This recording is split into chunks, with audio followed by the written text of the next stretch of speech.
Hi, everyone.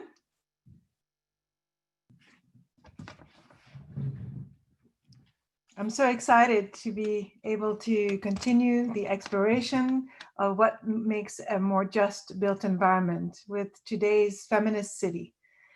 In this conversation, we're going to ask, what does a feminist future look like, and how do we build communities of care? We've brought together Leslie Curran, an associate professor of geography and environment and the director of women's and gender studies at Mount Allison University, and our own Anna Pujaner, Associate Professor of Professional Practice, to speak with Jack Halberstam, Professor of Gender Studies and English and the Director of the Institute of Research on Women, Gender and Sexuality. Thank you to Jack and IRWGS for partnering with us. It's my great pleasure to welcome you. Welcome, Jack. Okay, thank you so much. Hi, everybody. Here we are in a virtual landscape of some kind, and we are going to discuss today Leslie Kern's fantastic new book, The Feminist City. And as Amale said, Leslie will be presenting alongside Anna Pujaner, who has written an amazing piece called The Kitchenless City, about communities of women in Lima who create public kitchens. And the way things are going to work, Leslie will do a presentation on her book. Anna will do a presentation on her research. I'll make a very brief response, and then we will try to curate a lively Q&A. So we're going to start, the order of things is that we're going to start with Anna Pujaner. And Anna, I think this would be a good time to start your video and maybe set up your shared screen. Yes, okay. Thank you, Jack, for the intro, and I will jump in really fast to start sharing my screen. And in the meantime, let me thank the school for organizing this event, as well as Laila for the invitation. I'm really happy to be here today with Leslie and Jack to discuss about the future of feminist cities. And I will probably address contemporary collective kitchens during the Q&A and address, as Jack mentioned, the actual research that I'm doing about collective practices in different cities that are able to restructure and systems of power. But finally today, I decided just to talk about the upcoming book, Kitchenless City, that does a more historical survey about the city of New York. And this is a book that will luckily come out soon about a type of building with collective amenities as shared housekeeping services that emerged in New York at the verge of the 20th century. From 1871 until 1929, and they were called non-housekeeping apartments, family hotels, or most commonly called also apartment hotels, and were quite successful and quite profitable for developers and desired by small family structures, singles, especially working women, but also the elderly. And why do I think that this book is relevant? Because I think that the problematic division between productive and reproductive labor that emerged with capitalism still defines our way of living and generates a lot of social biases. So it's important to keep on talking about architectural proposals that try to reshape existing enclosures based on race, gender, age, and class that have been so characteristic of the capitalist society that we're living in. But let me just to frame a little bit more this distinction between productive and reproductive labor, let me trace back some centuries and explain a little bit its historical background. So The transition from feudalism to capitalism was characterized by the so-called primitive accumulation as defined by Marx, which was based on the progressive concentration of land along with the apparition of the formation of the independent worker, which happened, and I'm talking about the centuries from 14th century up until 18th century. Workers henceforth became independent from the land and became wage earners. And it's precisely with the emerge of the wage system that the idea of man as free productive force disposed of his own means of production then was defined. And of course, the consequences of this transformation shape societal relation in all scales, from the body to the home, from the work to the territory, but also its management and divisions. And in fact, as Silvia Federici recalls pretty well in her book, The Caliban and the Witch, this protocol capitalist process required the transformation of the body into a work machine and resulted in the submission of women for the reproduction workforce. In that sense, primitive accumulation not only required accumulation of goods, but also the accumulation of differences and divisions within the working class, and which hierarchies built on, as mentioned, gender, race, and age became constitutive of the formation of the modern proletariat.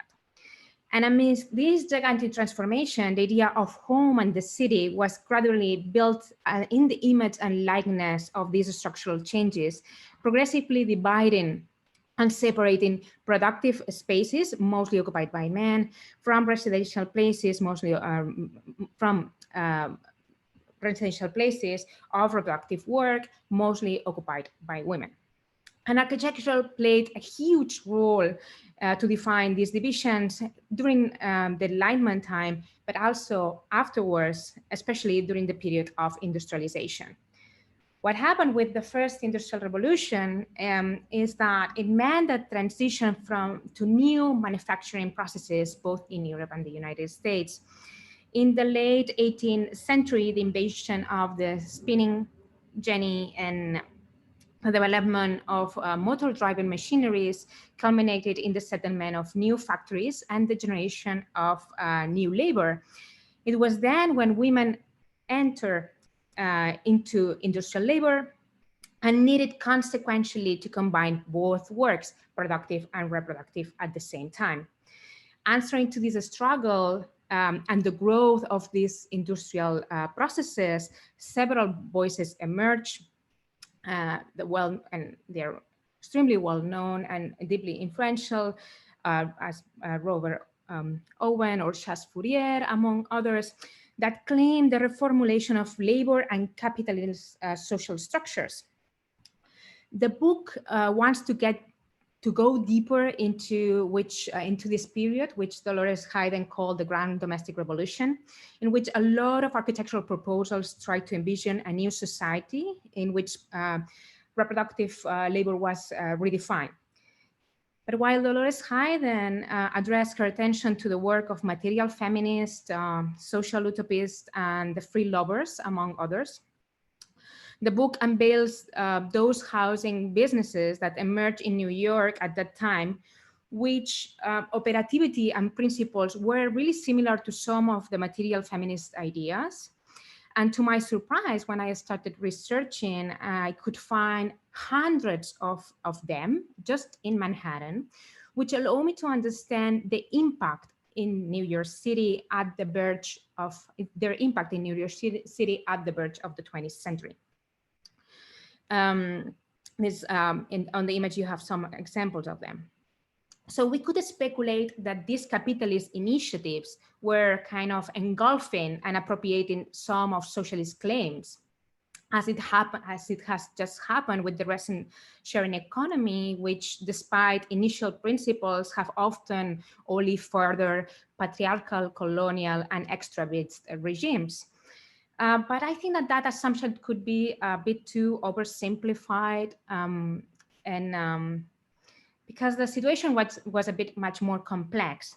Obviously, probably they were referenced or influenced by the social utopists, or directly or indirectly. But it's true that the growing culture around industrialization invited also to think about the value of the collective, not only as a force of production, but also as a way of living. But not only that, also there was the influence of living in hotels. Hotel living was quite common at that time. It was quite popular in the first half of the 19th century. Actually, the first hotels emerged at the end of 18th century, right after the Constitution of the United States. With the early republic and the new bourgeoisie society emerging, there was a need in the United States of a new typology and a building able to represent this social change.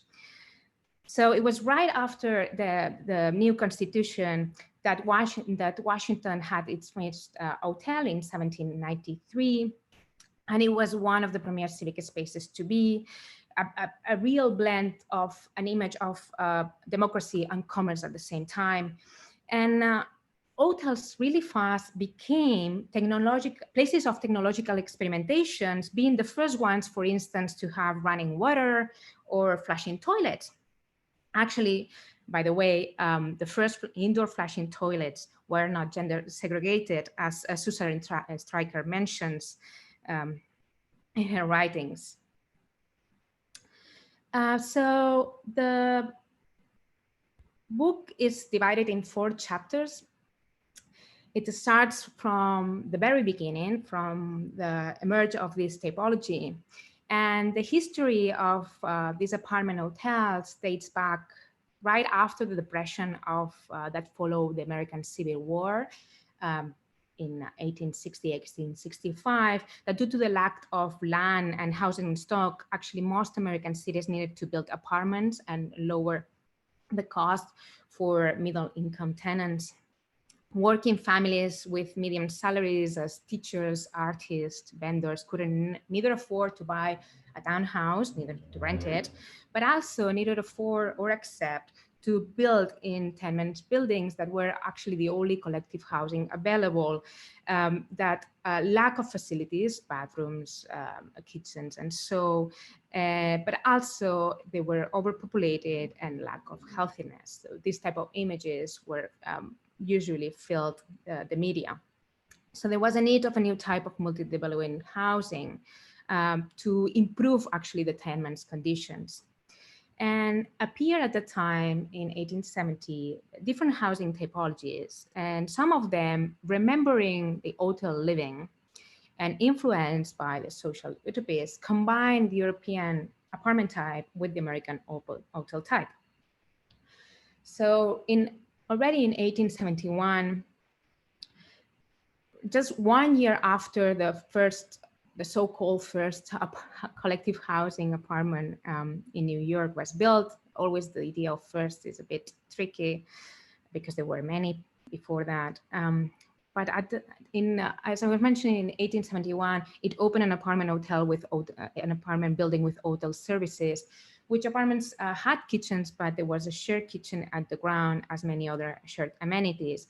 And right after the Hyde House, the Stevens also opens, and the Grosvenor as well.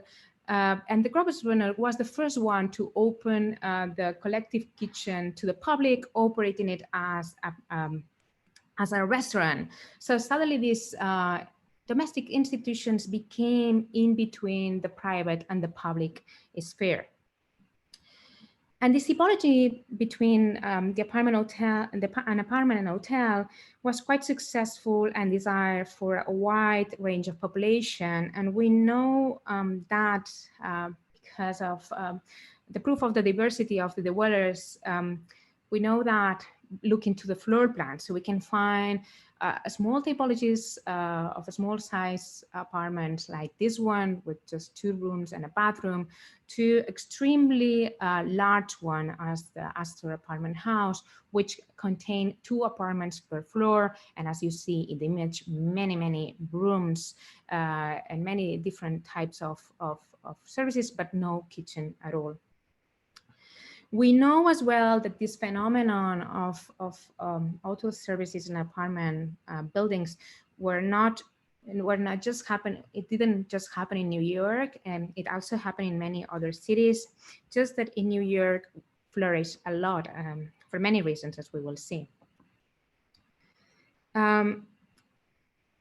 So during the early years, most of these typologies were built around 5th Avenue, but with the opening of the elevated railroad alongside 9th Avenue in 1879, as well as a consolidation of Central Park in the 70s, most were built in the Upper West Side area. The West Fort, completed in 1889, when it was built, was totally isolated. And from the last floor, one could enjoy spectacular views from Central Park and the surroundings. So suddenly the easy accessibility, thanks to the elevator, and the views that this type of high buildings offer, converted the top floor an attractive place to be. And suddenly all those collective amenities and shared spaces started to occupy these outdoor spaces, becoming public dining places and places of leisure, and particularly and really important places of social engagement. And as you see, these buildings in the Upper West Side, in contrast with the Hyde House and the former buildings that we saw, were much larger and started to have many more amenities.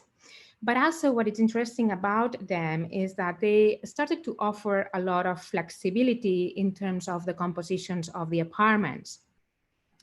As we see in the San Remo, the hotel, for instance, offer different size apartments ranging from between 2 rooms with a bathroom until 9 rooms with 2 bathrooms. And the choices happened because there was a room that connected the different apartments. So it allowed to enlarge or decrease the apartment size depending on the demand. At this time already, we're talking about a time that the typology has already 30 years old, so it started to be quite mature, and they knew for sure that this flexibility would assure better rentability.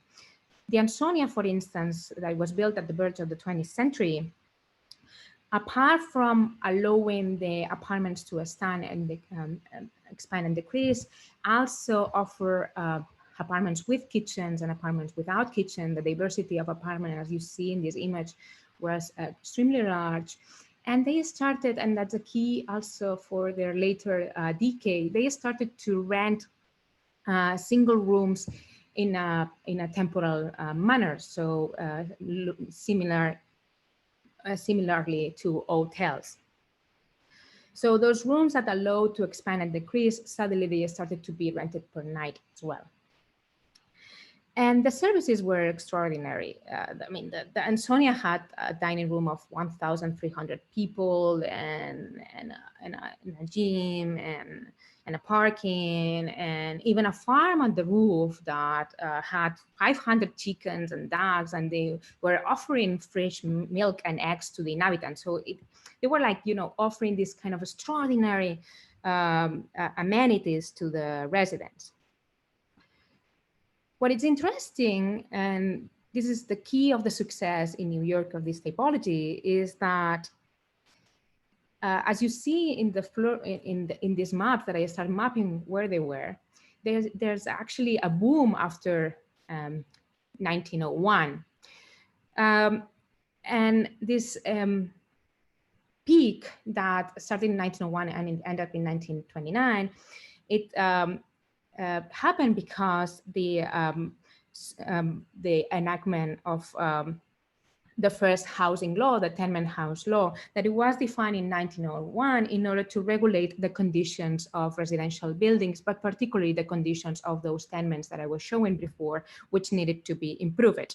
And the law suddenly left kitchenless apartments outside of its scope, to the point that an apartment hotel could be built higher and larger in the same lot than a building with kitchen apartments. So this looser legal framework made apartment hotels clearly the advantages for developers in New York, who then suddenly saw the typology as an amazing, good investment. But not only that, consequently, suddenly also the collective domestic services were really affordable for a wider range of the population because the prices could be reduced.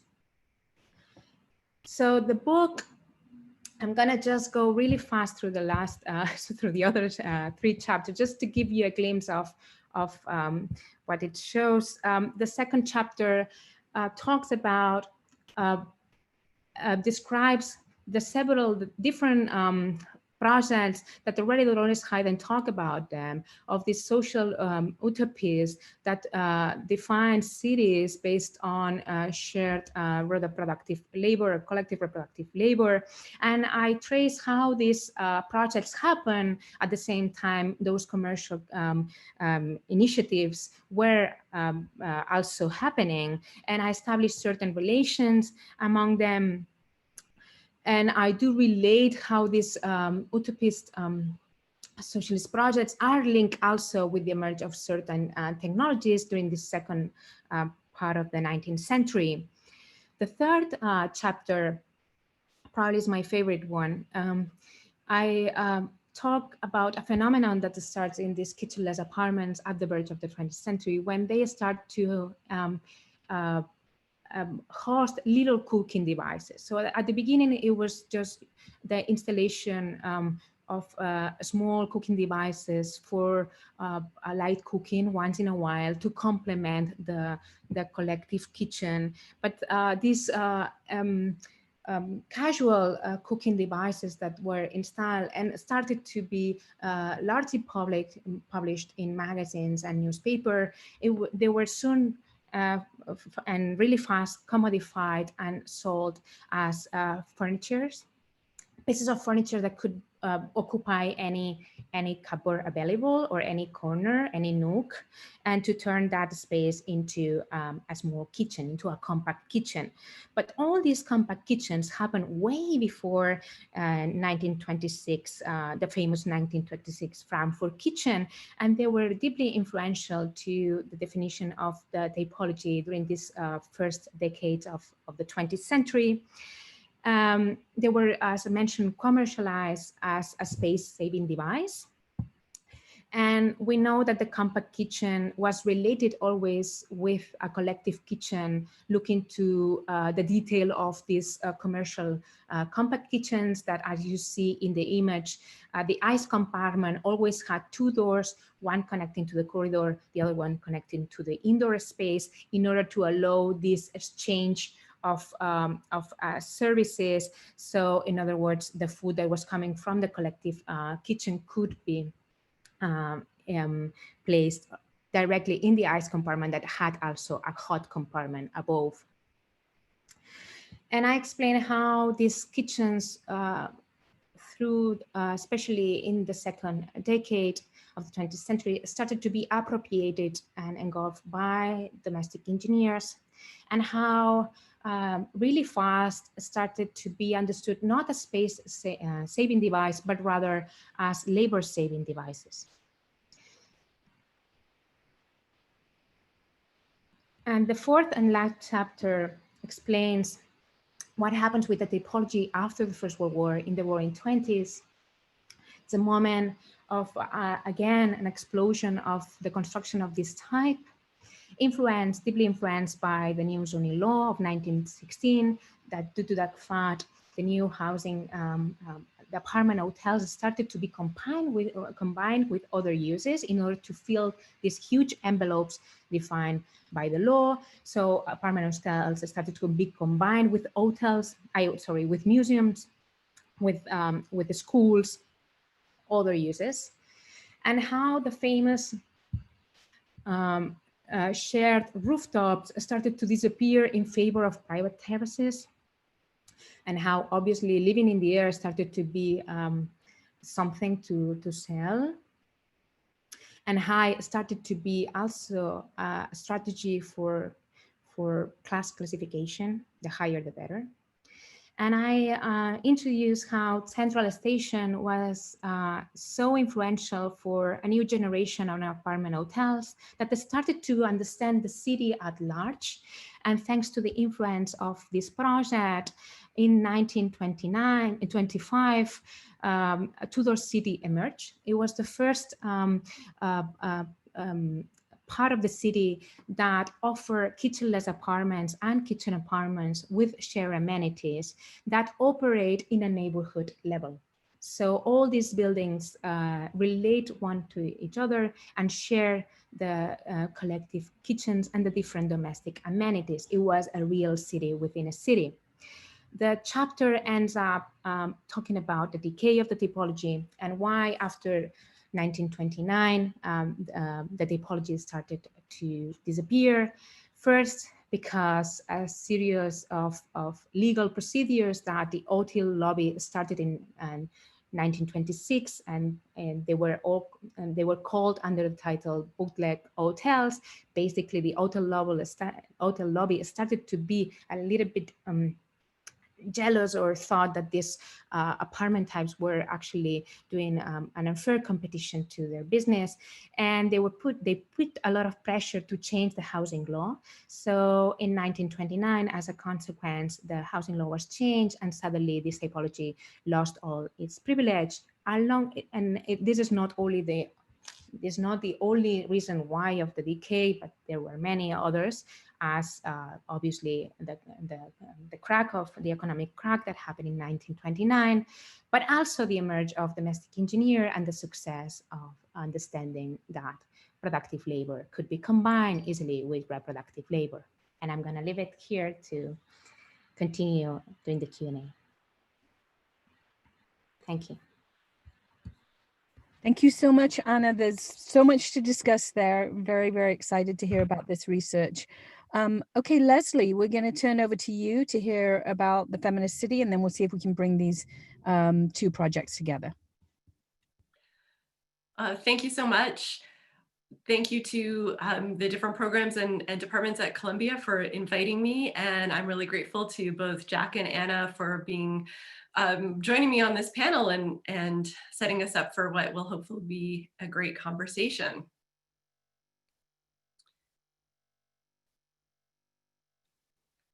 So as the introductions shared, I am the author of a recent book called Feminist City, Claiming Space in a Man-Made World. And I will talk a little bit about the book, but I also want to kind of rush us fast forward to the very, very, very present moment and have a conversation about what some of the ideas about a feminist city have to say or can speak to in the present moment. So I'm coming to you today from what is currently known as Sackville, New Brunswick, Canada, on the unceded territory of the Mi'kmaq and Wolastoqey people, where we are governed by treaties of peace and friendship. My institution is Mount Allison University, which is kind of the Canadian version of a small liberal arts college. This book was written well before COVID, and it's been fascinating to me to be talking about this work in a time when so many of these ideas, suddenly people are like, oh, yes, these things are a problem, or this is something that we should be talking about. And for many of us, it's like, well, yes, we, we should have been talking about these things all along. So I just want to acknowledge right away that I am definitely not the first person to say either anything that is in the book or the things that I'm going to share with you in our conversation today. So this book, just to give you a tiny little sense of what it's about, it's meant for a wide audience of people, and my vision was to sort of connect based on personal experience of living in the city with all of the tensions that that brings for those who are women, and to explore from both the perspective of, what are the opportunities offered by the city and what are also the constraints. And again, I think in the present moment, we're really, those things have been really sharpened for us in some quite visceral ways. So the good news is that people seem to be open to hearing some of these feminist, anti-racist, decolonial critiques of disciplines like planning, urban design, and architecture. And, I'm hoping that this is a moment where some of those themes in the book about the ways in which the spaces around us are not just stages where our social relations play out, but that they are also active participants in these kinds of social relations, and that they are not sort of God-given, right? We can change the built environment and we can set it up to support the kinds of societies that we want to have. All right, as I said, I just want to really launch us right into the present moment. So I'm going to share a couple of kind of headlines from recently. So first one, her kid had a stuffy nose. Now hers is one of many Ontario families in COVID-19 testing limbo. So this is a story about families where their kids are going back to school. They have a runny nose, which is like 80% of children all the time, right? But they have to come out of school, be tested for COVID, and there's a long backlog because, of course, there's a massive uptick in this now that schools have gone back in. And the thing to note is that every story that I've seen about this, it's always the mother who has had to stay home from work while they're waiting for their child to be tested and to get the result of that test. Here's another one, again from Canada, from Toronto, which is my home city. Overcrowded buses worry commuters as COVID-19 cases rise and weather turns colder. The TTC acknowledges physical distancing is not possible on some routes. And these routes that the Transit Commission is talking about are the routes, the primarily bus routes that run through what we call the inner suburbs in Toronto, which are lower income, racialized, recent immigrant neighborhoods where the kind of people who do the essential labor and the underpaid care labor of the city are commuting from. So they are uniquely and disproportionately exposed to the risks of having to take overcrowded public transit with a system that seems to say there's nothing we can do about it. A couple of others, parents who work in childcare are trapped in an unsustainable system. So this piece points out that people who provide childcare, paid childcare, don't make enough money to put their own children in childcare, right? So this becomes this catch-22 kind of situation. And no surprise to many people, the pandemic has exacerbated the gender divide in household labor, where we have a situation where in many families, heterosexual families, the male partner is still not doing their full share of the work. So I wanted to share these and to give you a couple of Canadian headlines as well to really illustrate for maybe a primarily American, but also international audience that even in a country where we say that the pandemic has been handled relatively well, that these kinds of gendered and racialized care labor problems persist. And what this suggests to me is that there are a whole lot of assumptions still underlying the way that we set up our cities and our homes, and a whole lot of being okay with relying on a very shaky, unequal, and exploitative status quo that some people are only just realizing is kind of a problem. So COVID did not create these problems, right? Not at all. These things go back a very, very long time.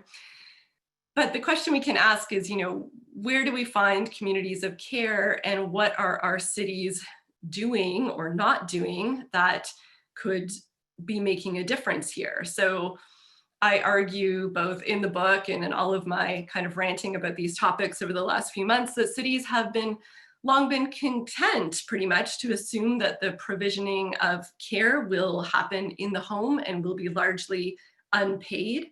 So we might ask, how active have cities been in creating or lobbying for affordable or free childcare? Have they been just waiting for national governments to maybe possibly sort of do something about this, which is a recent promise of our federal government here in Canada? How many cities have actively and positively responded to calls for living wages and higher minimum wages, which would impact primarily women, people of color, and those in all of these underpaid service and caregiving work jobs, some of which suddenly got called essential labor? So it's clear to many of us that we are in a care crisis, and in some ways it's nothing new, but the COVID situation has really amplified it in many ways. So I'm just going to put a few points up here for us to think about, right? The first one, that care work has remained, and I would argue quite deliberately, hidden and invisible within the private family home. This is a status quo that works quite well for some people, right? So there's been, I would say, relatively little interest in actually changing this status quo. The second point is that in many households, men still do not do a full share of childcare and housework. Perhaps even more importantly, public care work, so that is work that is paid and is done in what we call the public sphere, has still been underpaid, undervalued, and even stigmatized, and therefore has fallen to the most marginalized groups in society, people of color, recent immigrants. And we've certainly seen that those are the groups who have been most disproportionately exposed to the harms of COVID, in part because of the care work that they do. So again, even here in this wonderful paradise of Canada, people who worked, especially in places like long-term care homes, who are primarily recent immigrants, low-income people, women, even refugees, have had higher rates of COVID infection and deaths than other people in the population. And I think we're also seeing that some very problematic assumptions about who does care work really do run rampant in policymaking in every sector, because it seems to have come as a surprise to our governments that like you can't reopen the economy without school and childcare. And it's sort of like, oh, right, yes, that's going to be a problem. So to me, what that illustrates is that we have been for a very long time kind of okay to rest on the assumption that care work, even if it's being done unequally and kind of exploitatively, it's okay, it's being done in the home, without really realizing those other aspects of our social system that really allow the economy to run. And when you take some of those pieces away, whether it's paid childcare or schooling, then the whole house of cards starts to come crumbling down. So then what does it mean to envision a feminist city, or as I say here, potentially a more feminist city, as a kind of aspirational, both concept and hopefully real place? So to me, we can also maybe think about some new assumptions and starting points. And let me just say right here that when I was planning this talk, I was thinking, oh geez, this is Columbia. I better have some smart things to say, right? I better bring some theory to this conversation, better really show that I know what I'm talking about. But ultimately, I have just kept coming back to points that seem so wildly obvious and yet seem to require rearticulation again and again and again. So I apologize if this doesn't seem smart, but I don't know what else to do except keep talking about these things in the hope that we can drive some of these points home to the places that really need to hear them. And that would include people in urban planning, design, and architecture professions, policymakers, politicians, and even just, us everyday people as well.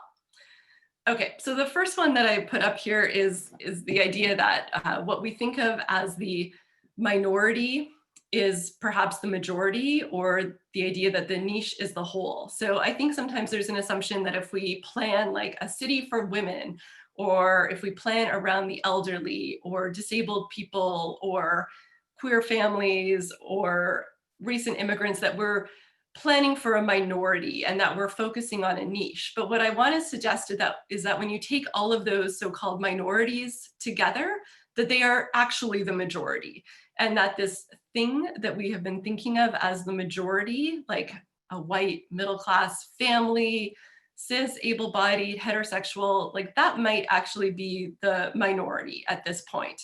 So we know, for example, that a really large percentage of the population has some form of a disability. We know that in most so-called developed countries, our population is aging. So let's stop thinking about designing for these different groups as kind of a niche project and actually think of it as that is the majority project. That is the center, not the margin, right? So bring the margin to the center. Thank you, bell hooks. My second point, home is not what we think it is, right? And again, this was very clearly illustrated, especially at the beginning of the pandemic with isolation and lockdown, where again, it seemed like for some people, the realization that home is not a safe space for everybody, that home is, that not everybody has a home, right? That home is not a place where many people can work and live and take care of children at the same time. So really showing, I think, a lot of very class and race biased assumptions about what home is and the ways in which we think about the kinds of homes that we want to provide as, city planners and so on, really needs like a profound shaking up around this idea that home is not what we have thought it was for so long.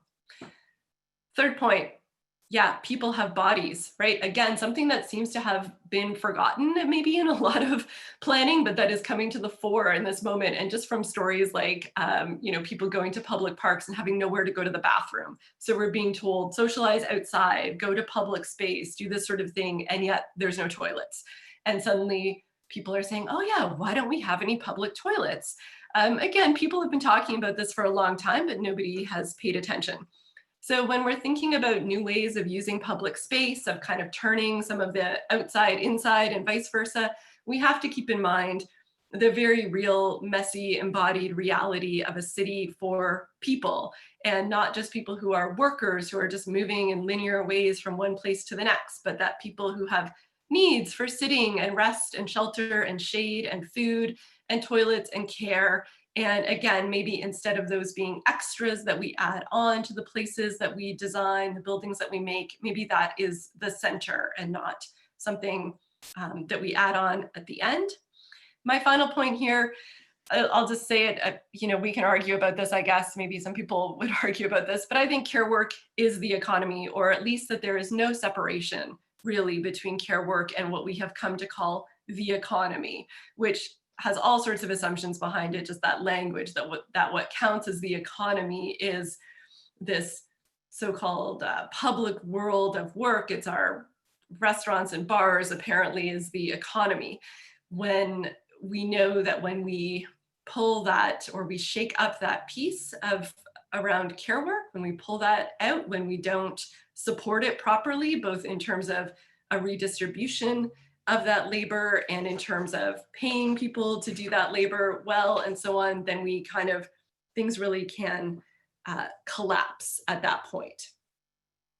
So for me, this is not just about a kind of redistribution within the home. So yes, I showed that slide about men not still doing their full share of childcare work and so on in the home, but we can't rely on just sort of individualizing this problem and telling people to kind of like telling men to man up, I guess, and change more diapers, because this to me is a broader question, right? We don't want to just bring this back to a set of solutions that are essentially based around the private family and again, an assumption about what the family is and what the home is. So we have to think about ways of redistributing care labor in a much wider way, and so that we are thinking about all sorts of different family forms. So it doesn't make sense to talk about redistribution of care labor in the home for single parents, for example. We also want to think about queer families. We want to think about families of essential workers, people who simply don't have the kind of freedom to like rejuggle who's going to do the dishes and who's going to get the kids to school and so on. So we have to think about what are the public solutions to that, and maybe what also are the sorts of spatial solutions to that. So how can we create spaces for care? Now, this is where, again, I make a confession, right? I'm not a planner or an architect. In fact, I'm barely a geographer. My degrees are in women's and gender studies. So I come to this from a very particular and somewhat outsider set of angles. So all I can offer are some provocations for people who may have more direct influence over these sorts of things. But what are some first steps, right? What are the ways in which those who have the will and the power to do so can think about these problems in different ways? So one would be, first of all, recognizing what already exists in terms of different sorts of care networks, recognizing what is already there that is outside of what we call the economy, right? Or what we call care work in the home, and realizing that there's like a whole kind of in-between world where people do all sorts of things for one another that are somewhat outside of even, capitalism, and that involve all kinds of other social networks. So we don't have to reinvent everything from the ground up. There's a lot of people already doing this sort of work. We also have to make it intersectional, right? And not just sort of replace one dominant group with another slightly less dominant group and think about how the city will work for them. But the benefit of this to me, though, is that actually some of the spatial solutions that work for one group of people can actually be quite good for many groups of people. So it's not that intersectionality makes us, kind of locks us into a position where we are, again, only serving the needs of one very narrow group of people, but actually when we kind of design from the needs of the most marginalized, for example, we end up serving a really wide variety of needs, I think. So an intersectional analysis should not be something that we maybe add on at the end if we have time, but we can start there and see where that takes us. Supporting care networks, not care boxes. And what I mean by care boxes is like the home, right? Or the single family home. So we want to think about how can we set up our cities, our transportation networks, our spaces within cities, our social services, our linkages, and so on, such that care becomes networked and distributed and not focused within the very problematic single family home. So leading to the next point, let's just like blow up the home and the family, right? And I guess I don't totally mean that literally, but what I mean is more blow up our ideas about what the home and the family is. And it was so exciting to hear Anna speak, but also kind of like frustrating because you think, oh, all of these ideas have been around for so long and we've lost sight of so many different ways of making homes, or even the idea that homes could be flexible spaces. So that to me is like both hopeful and frustrating, but maybe mostly hopeful. And then finally, I would say, giving communities control. So what works for one neighborhood might not work for another neighborhood, and different groups of people need to feel ownership over the kinds of spaces, networks, buildings, and so on that people might design for them.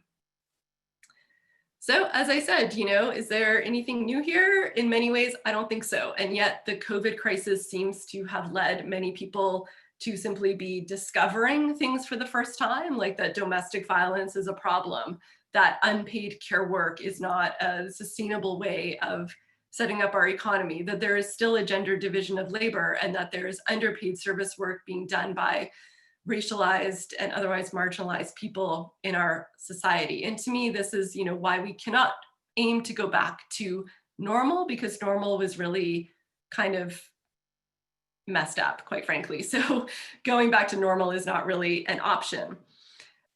The fact that some people seem to be hearing about or discovering or just thinking about some of these things for the first time in their lives says really, to me, it says a lot about how power works, right? Power works to kind of hide all of the things that are existing to support your power and privilege.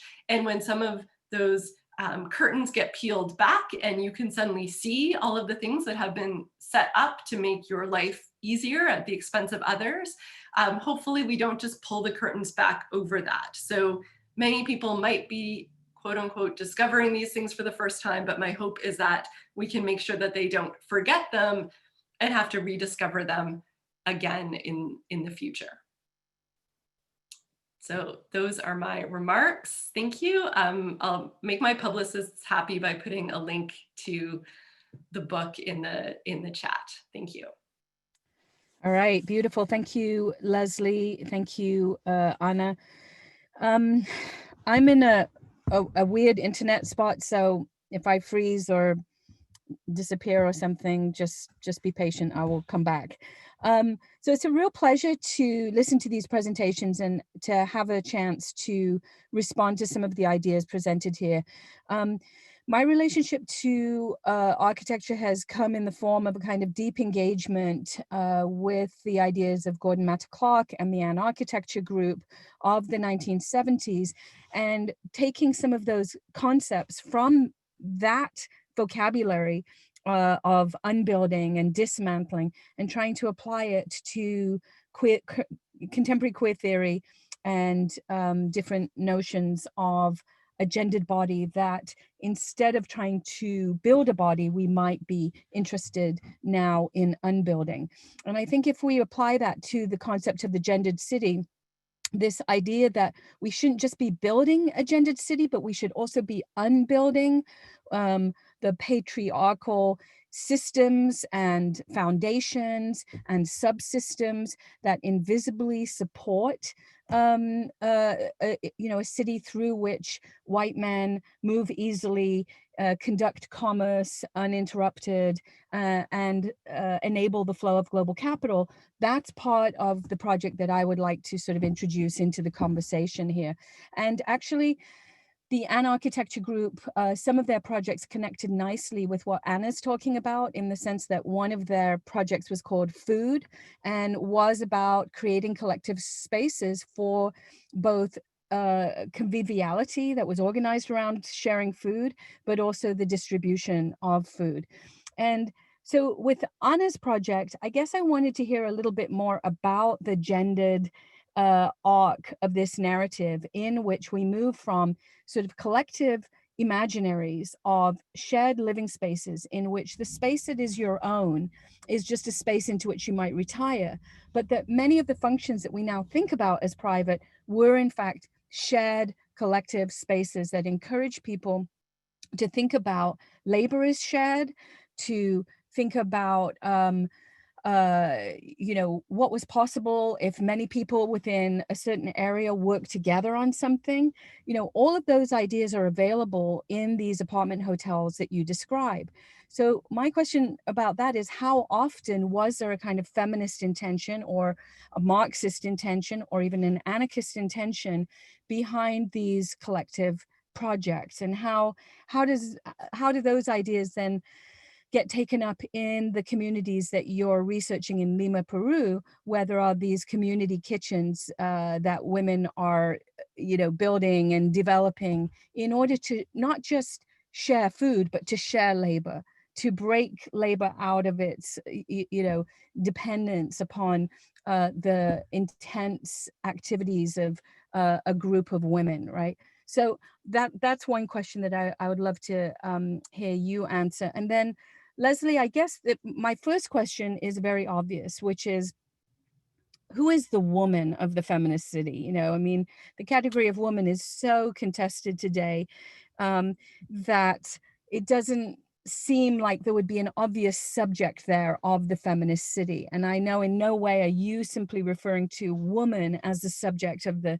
feminist city. So how might we think about these new gender templates that both emerge alongside the reimagined built environment, but also are productive of new relations within a built environment? So how can we rethink gender and architecture together, as opposed to thinking about one as enabling the other?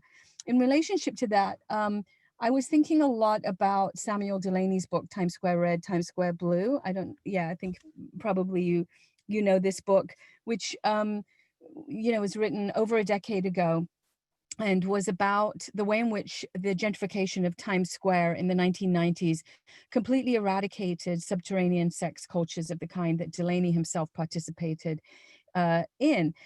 And through his meditation on the disappearance of these sex worlds, Delaney has some deep insights into the way in which gender and sexuality are inscribed in urban landscapes. But one anecdote from that book is interesting in relationship to some of Leslie's work. So Delaney talks about the way in which in public parks, women who were going to the parks with their kids really needed access to the bathrooms, which is something that Leslie's brought up a couple of times. But the bathrooms had been closed down because the city was concerned that gay men were using the bathrooms to cruise and to have sex. And this then sets up the feminist city in a way in opposition to one version of the queer city, where the queer city wants to make sort of public spaces available for certain kinds of sexual activity. The feminist city wants to create safe spaces. So how can we think about the feminist city and the queer city together? And Delaney was really using Jane Jacobs' ideas there of eyes on the street to try to think through the conundrum of women and children in the park, but also what about queer people in the park? What about homeless people in the park? How can these spaces be scripted in such a way that all different communities who want to enter into these public and common spaces have the ability to do so without producing new forms of policing that are directed by one group against another. Finally, I think it's really important, given the moment that we live in, given all the Black Lives Matter protests, given the intense policing of Black bodies in cityscapes. I was thinking also about Saidiya Hartman's book, Wayward Lives, and about the various laws in New York City over the past century that have literally been directed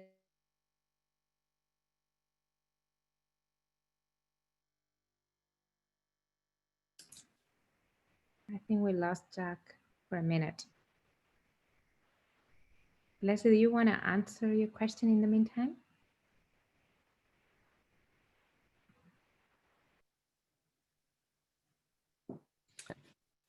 Sure, I will. that would happen. Yeah, sorry, go ahead.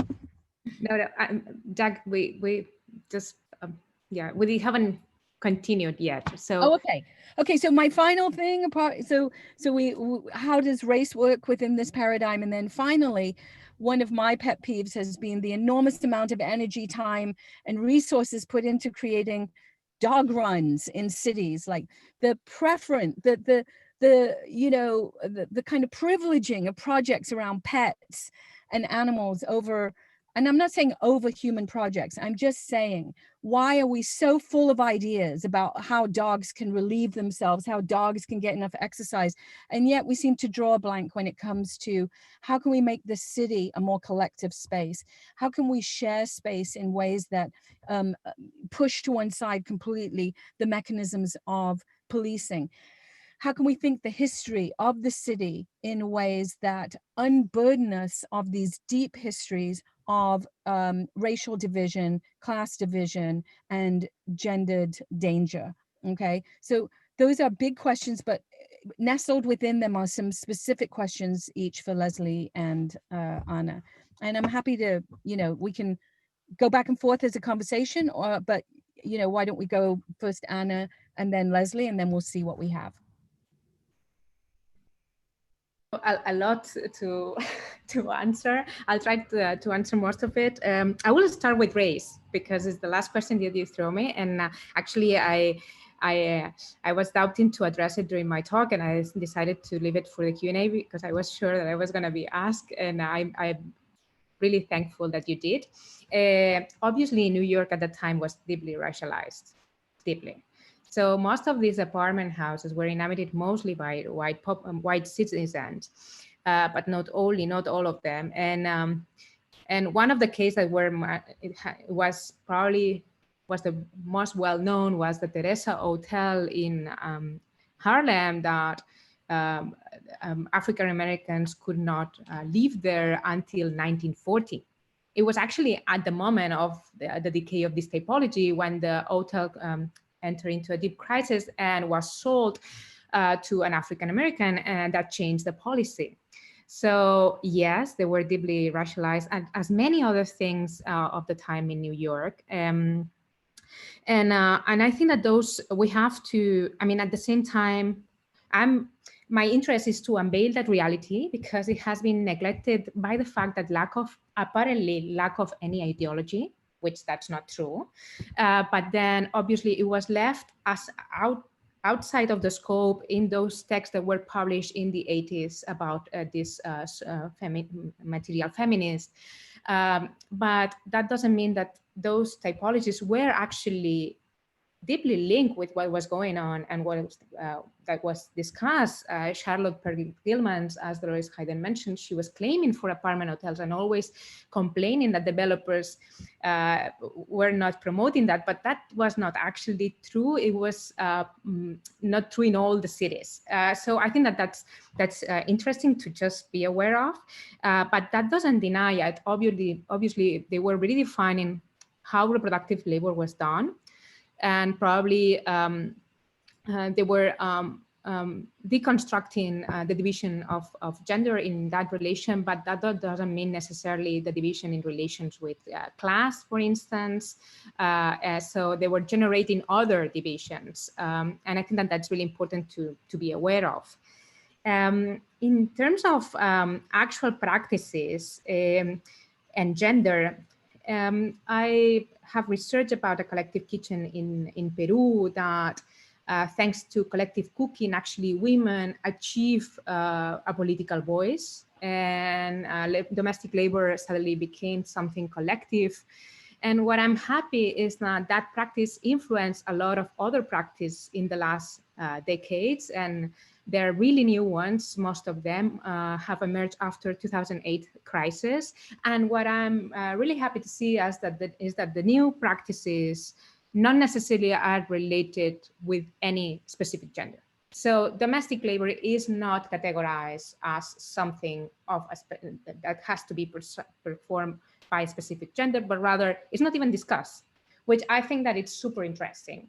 Domestic labor for the first time is being discussed as something that it's actually an issue because it's poorly paid. When it's paid, as Leslie was mentioning, it lacks of a lot of social rights. It's mostly not legalized in most of the countries. So I think I'm totally aligned with some of the claims that Leslie were putting on the table, and I'm gonna give you the word, Leslie. Okay, thank you. Yeah, I'll start with this first question about who is the woman of the feminist city. Yeah, such a great question. I mean, I try to make the point in the book that this is not a vision of like replacing the kind of unspoken male, cis, heterosexual, able-bodied man at the center of planning with a woman who kind of looks just like him, but, you know, has a skirt basically. And that is not actually going to get us terribly far in terms of a level of radical changes. But what I would say about this, and you know, Jack mentioning like, how do gender and architecture, how can they work together to actually break down this very problematic gender binary and assumptions about heterosexuality and the family. And to me, I think that the spaces around us are actually part of continually producing and reproducing a notion of binary gender, of a static gender, and of heterosexuality as the norm. And so I think that there is potential in, if we change our spaces, that we can start to shake that up. And honestly, one of the ways in which I just see this play out in like a very tangible way is, you know, people of my generation, people who are feminists say like, oh, you know, of course, my household will be equal in terms of domestic labor. And of course, my career will be prioritized just as much as my male partners. And then they move to the suburbs and it all falls apart, right? And it's not just because of like their individual failures to live up to their ideals, but there is actually something about the space that is so like powerful in kind of shaping these sorts of social relations that people with all of their best of intentions like find themselves kind of shoved back into these narrow kind of boxes around gender roles, family types, career, all that sort of thing. So to me, there is hope, and I love these ideas about, you know, unbuilding, dismantling as kind of part of that project, because I think unbuilding certain things like the home is also unbuilding gender at the same time. And I guess I'll segue into the second set of questions around like ideas about the queer city and notions of safety and questions about gentrification. And yeah, these things are all like so tangled up together. My sort of my main academic area of research is actually gentrification and gender. Yeah, I mean, where do I want to go with this? So many different directions. Like, to me, one of the points that I wish I had even said more like in the book is that notions about women's safety and ideas about safety for women cannot be used as tools to oppress and continue to over police and be violent towards other communities. And I mean, I love that we've been able to have these conversations now, thanks to Black Lives Matter, about defunding the police. And we'll sometimes hear these arguments like, well, what about violence against women, right? If we defund the police, what about violence against women? Isn't that a big problem? You're always talking about violence against women. Yes, but like, have the police actually ended violence against women or have helped with violence against women as a problem either in the home or in public spaces? I think largely no.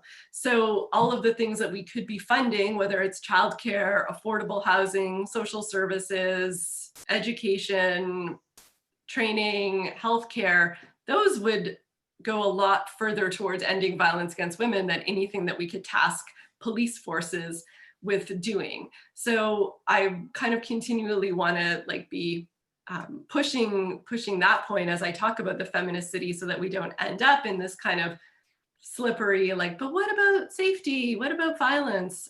Because to me, the roots of that are going to be much better addressed with a whole other array of social and spatial interventions beyond policing.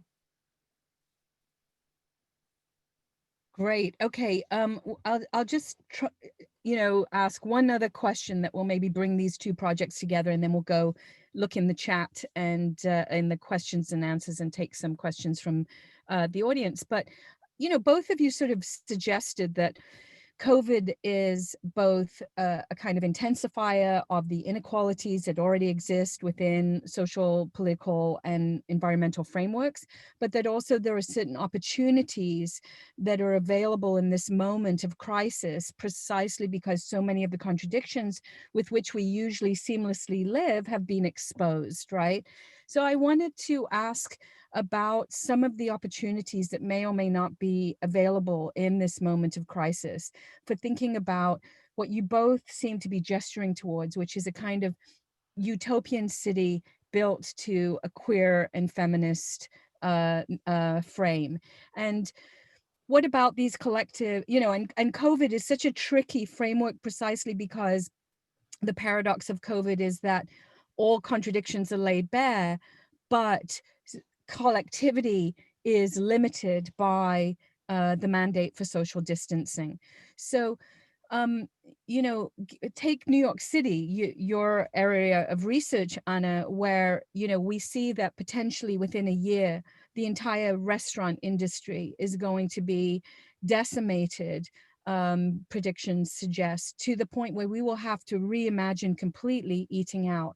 Is there any possibility, Anna, that one of the consequences of this is that people will turn away from the kind of consumer orientation to going out for food and turn instead towards sort of bubble-like collectivities within which food is made and shared and distributed within very rigid safety precautions? And would such a project be able to draw on some of the research that you've done and some of the collective projects that pre-existed our deeply privatized and consumer-oriented moment? And then in relationship to that, Leslie, I mean, one of your big ideas at the end was blow up the family, which you both offered us and then you kind of withdrew from. And I want you to dive deeper into that, maybe. You know, as Sophie Lewis's work in her book Full Surrogacy Now has suggested, the family has proven to be a very fragile and unsustainable unit in COVID. And it seems to me that some of your research, Leslie, may in fact be deepening the arguments that Marxist feminists like Sophie are making for why the family is one of the least attractive structures for a household that we could have chosen for our present moment and for the challenges that face us. So if you guys both want to, you know, take a stab at the utopian question, and then I'll start curating some of the Q&A box questions. The two cases that I was referring before about shared collective practice, contemporary shared collective practices, as I mentioned, both emerged after the crisis. One in Mexico City due to the economical crisis that hit largely the middle class there, and in order to empower and generate new labor, it was actually a governmental decision. They started to promote to sell food from home, and suddenly they started to promote that private kitchens could actually operate as community kitchens, and to generate also labor, understanding that that action of cooking could be paid. And it was extremely successful. It's a bottom-up, top-down organization. So actually everyone has to do a little bit in order to decrease the cost of the food. And it's been extremely successful. And the other case that also provides a lot of kind of hope is in Japan. In the last 10 years, maybe less, 8 years, due to the two big earthquakes, 1995 and 2011, Japanese society realized about the lack of a social fabric, and there was a huge need to reestablish new structures of family, new family structures that not necessarily needed to be blood related, but community related. And a lot of collective kitchens have emerged just to, they operate not in a daily basis, once in a while, as places of community, to produce community social bonds, but also to help, to be in help for neighbors. And they're really growing. And when I'm talking about, when my interest about these kitchens is that they operate in a urban level. So there are hundreds of them in Mexico and hundreds of them in Tokyo. So it's not just a community, you know, trying to change the world. It's a huge network that understand that caring is actually should be a public infrastructure, as the libraries do provide service for the public. And that's the huge change of mentality. And about the family, I think that it's a great, very, very good question. Leslie, let's see how you answer that. That's a really difficult one. No, thank you for the question. And I apologize for shying away from blowing up the family. But I absolutely agree. I mean, the family has proven to be just, I mean, even from a kind of, to me, a sort of an economic argument, is a terribly inefficient way of organizing society. And I confess I was peeking at one of the Q&A questions and someone mentioned climate change. And I think, you know, it's very energy inefficient, the single family home and the ways in which we provide care and all of the immense amount of energy that both like human energy and nature's resources that it takes to, you know, keep this unit going. And I think if nothing else changes, if COVID doesn't change it, eventually climate change and energy crises will change the way that we do the family and the home. So to me, I think change is coming, right? It's just whether we want to like intentionally and proactively change it, or whether we're forced to change it because we literally cannot survive with the unit that we have. But yeah, I mean, to me, the family and, you know, its confinement in this space that we call the home, the family is something that is used as like a weapon against people who don't fit into those norms. And it's a boundary that includes and excludes people from all sorts of social resources, right? I mean, and if you think about what it means to blow up the family, blow up the home, it means blowing up the tax code, blowing up property law, blowing up citizenship rules, all sorts of things, right? We're so that are all kind of layered together. And, you know, from a geographer or planner's perspective, we can think about space as being one of those layers as well, where all of those things come together. So one place of intervention, you know, if you're not changing the tax code, might be, well, okay, what can we do about the home? So yeah, recognizing that this is a question that involves like basically any layer that we could think about in society, but recognizing the ways in which it has continually functioned as this boundary of inclusion and exclusion along lines of race, class, sexuality, gender, ability, age, citizenship, and so on, and realizing that, yeah, if we are moving towards some kind of utopian, more inclusive vision, then the family as we know it is not the unit that's going to get us there. Okay, well, I definitely think we're agreed on that. Okay, let me refer to some of the questions. There are two kind of short questions that I maybe will offer up for you guys to think about individually, and then I'll take us through a few of the comments that are on the chat as well. One person is asking you, Leslie, whether there are any favorite examples that you have of communities that are doing a better job of distributing care networks. You know, in your book, do you have any particular examples of better systems of care? And then Anna, somebody wanted to ask, where were these private questions that could operate as community kitchens? I don't know what that refers to, but maybe it's in relationship to the work in Lima. There's an architect, Wanda Felt, those were anonymous questions. Wanda Felt from Vancouver is remembering her own thesis research from the 90s on the importance of supports in neighborhood community to make women's lives as fulfilling and rich as possible.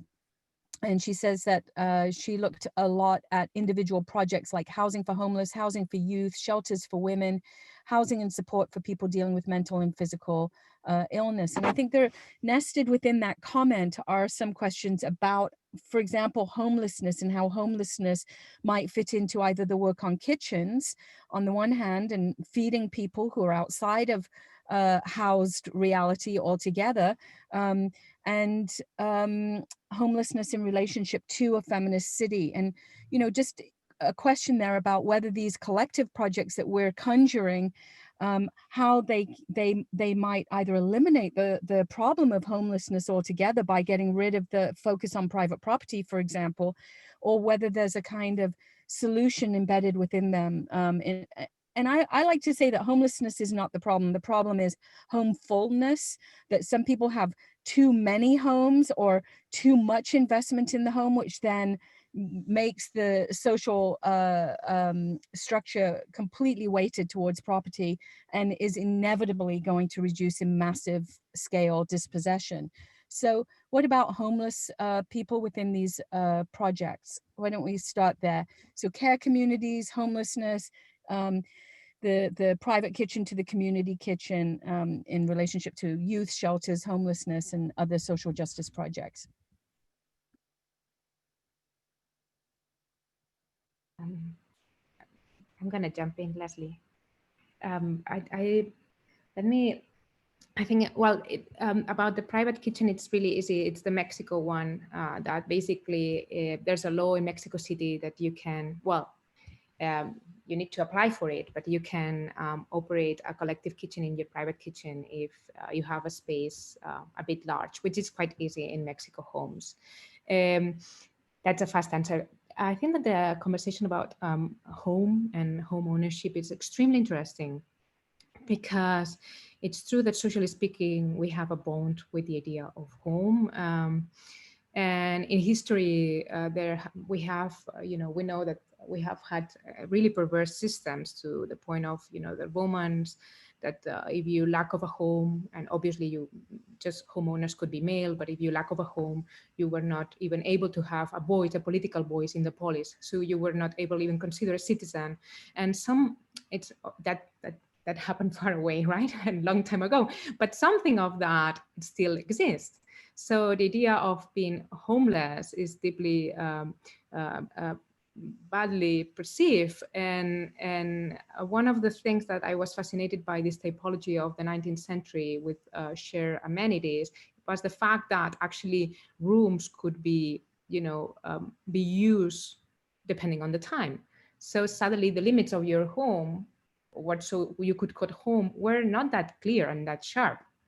Not only because you could expand the apartment and reduce it, but also because where your home started and end was not that, it was much more diffuse.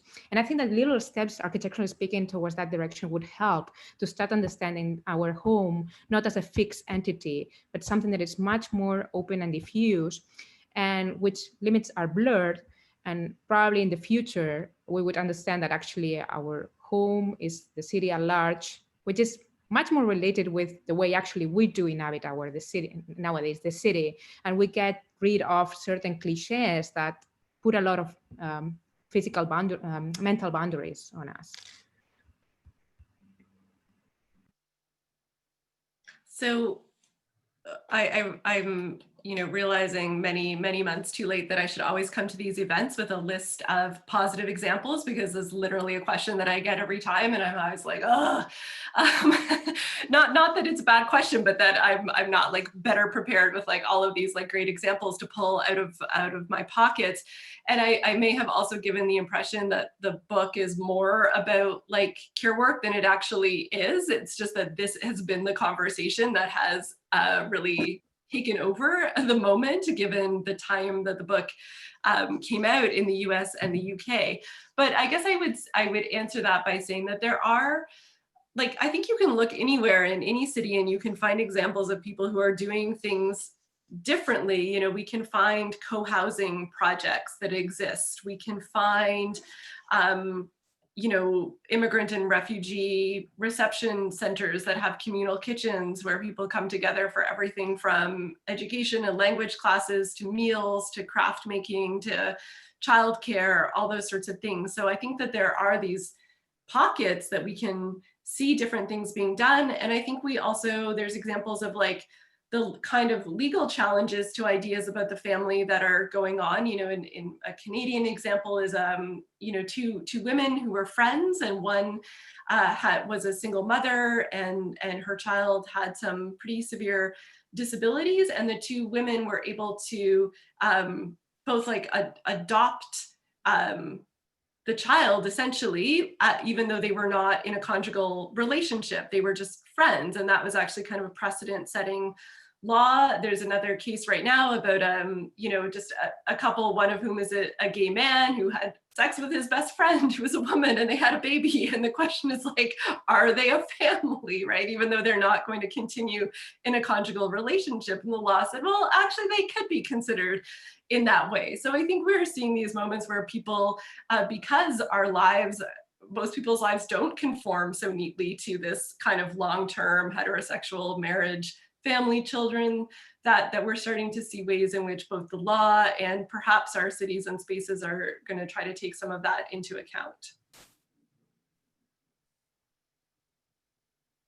Okay, great. And I just wanted to mention one other book that people might be interested in relationship to care networks, which is Mullen Bailey's book on Black and Latino gay and trans people involved in the ball scenes in Detroit and New York City and Atlanta, I think.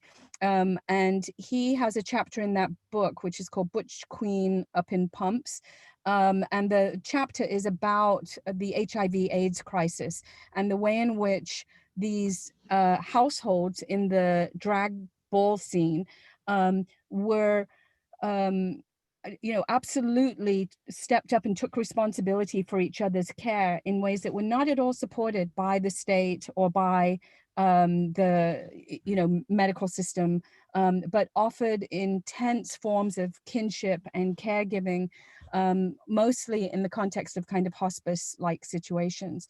And it's a very moving piece about caregiving that is queer, feminist, urban oriented, and part of these kind of subterranean systems that are all around the city, but never usually factored into the mainstream narratives that emerge.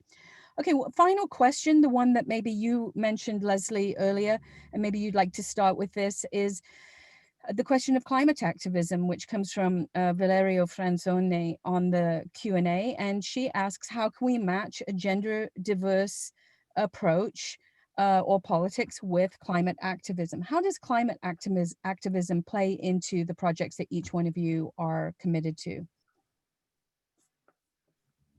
Yeah, I see them as completely interlinked in that I don't think we can think about a kind of climate sustainable, climate resilient future without radically rethinking social relations around gender, race, class, age, ability, sexuality, and so on, because clearly the system as we have set it up is not sustainable. And in fact, those inequalities that are so built into our capitalist, patriarchal, heteronormative, white supremacist system are the things that, to me anyways, are causing the destruction of the environment that is leading to climate change. So I don't think there's any way that we can look to the future without taking that into account. I'm heartened by, when I see the young people that I work with as a university professor going out on climate marches, and the speeches that they make are like, they're very intersectional. Like, they get that part of this problem is settler colonialism. They get that patriarchy is part of the problem. Like, they are not separating these issues out. So I do have a lot of hope that for the next generation of climate activists, these interlinkages are obvious. They're not something that they have to force themselves to think about in tandem with one another, but they are just like, they know it at a gut level.